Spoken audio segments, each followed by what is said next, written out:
Welcome back, LEC community. The techie stuff in this is so strange, but thank you for sticking with us through today. We are so excited because our 2 o'clock slot partner is here, Frontier Schools. We will be hearing from Mark Barber from Frontier Schools, who is joining us now. Thank you for being with us today, LEC community, and sticking around through the afternoon. Hi, Mark. How are you? Hello, Susanna. How are you doing today? Good, good. Just a heads up, we are already Facebook living or live on Facebook, and also recording. And so we are very excited to have you here to represent Frontier Schools. If you would like to introduce yourself, tell us a little bit about you and just a small tidbit about Frontier Schools.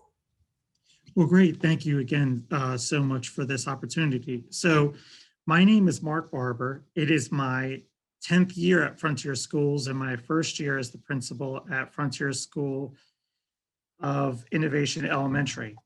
And I've been in education myself for over 20 years, working strictly in the urban core. And I'm just really excited for an opportunity to talk and get a chance to really talk about the experiences I have working up north with our, I think we're considered the 6th highest ELL population in the state in our district. So we're just really excited to get opportunities to outreach and to talk to our families, talk to our community, talk to you about all the great things that are going on at Frontier Schools. Yeah, that's really exciting. Now, I know there are misconceptions about Frontier Schools because there's more than one location, and I think they also have different names. So, before we move on, would you like to kind of clarify for us where Frontier Schools are located and what they're called? Oh, great. And I myself sometimes get confused too. So our district has 4 campuses. We have an elementary campus where I'm the principal at, and that's called Frontier School of Innovation Elementary. About 15 feet away from us is our middle school, and that's called Frontier School of Innovation Middle School. And then about a quarter-mile down the road is our STEM school. So that's FS STEM. Now, we have had students so far go from all the way from kindergarten to graduate our 12th grade. And we're up north. We're off of Front Street, then off of Universal Drive. So that's the north campuses.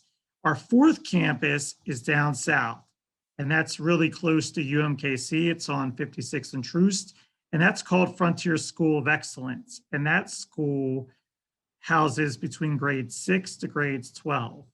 And combined, we service about 1,600 students total in the Frontier Schools community. But that is a very good point, Susanna, because sometimes, Frontier School of Excellence, Frontier School of Innovation, Frontier STEM, it does get a little confusing at time to keep track of all 4 of our campuses. Yeah, no, I remember when I was a teacher and my students' families would ask, like, what do you know about Frontier? And I'd be like, which one? Because there are more than one. Mhm. And so thank you for clarifying that for us. Now, all day I've been talking about how there are kind of 2 sides of this coin when we're talking about new opportunities, right? And it's as a teacher, as an educator, am I a good fit for Frontier? And then on the other side of the coin, is Frontier a good fit for me, right? So let's start with the first one. If I am listening right now and I'm looking for my opportunities for next year, how would I know that Frontier may be a good fit for me?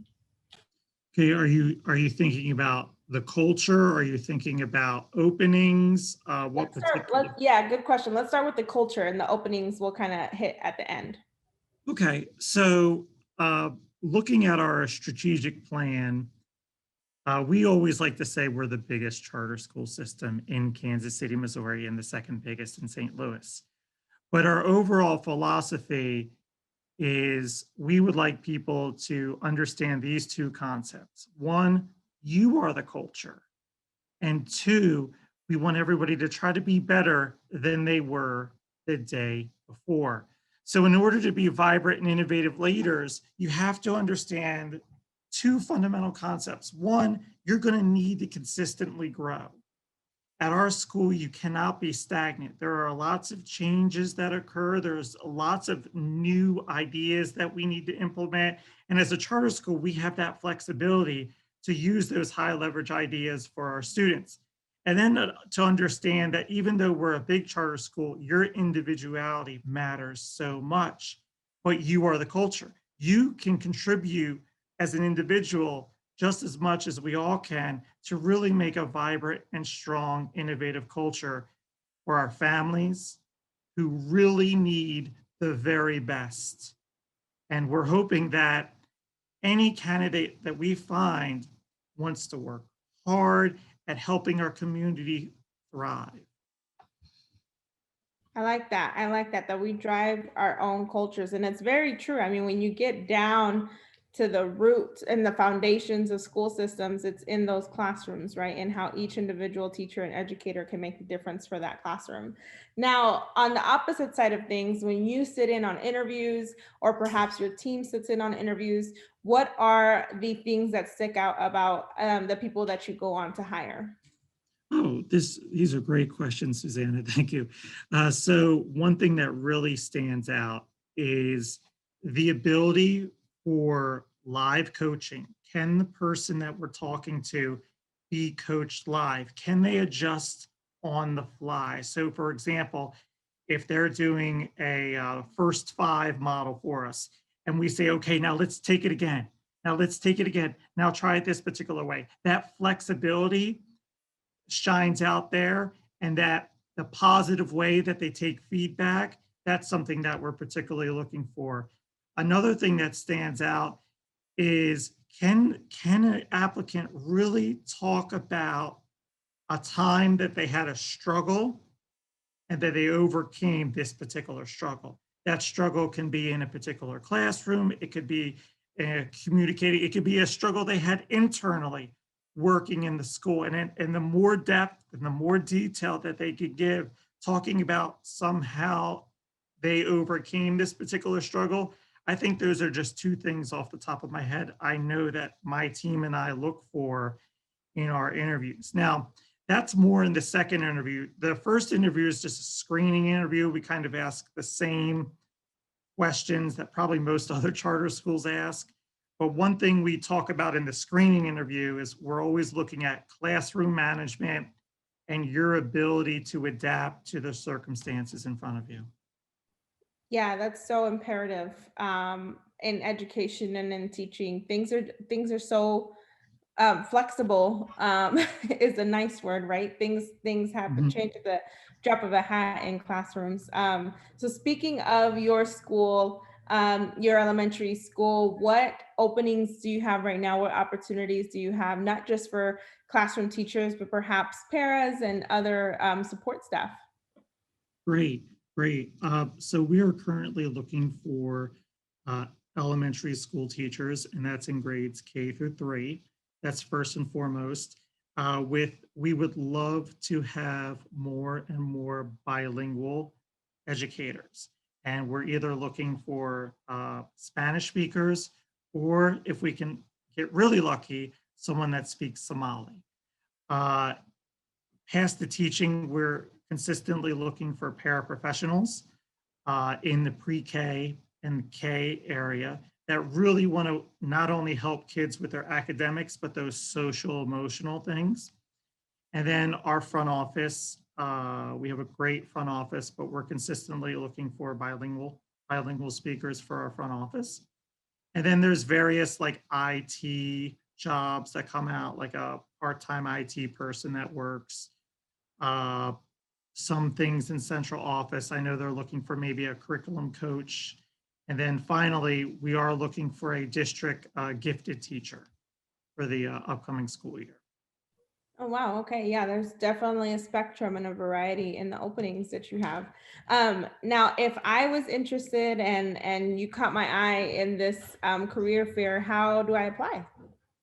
Okay, there's quite a few ways, but the first way that we use is you could go online to frontierschools.org and you'll see job postings there.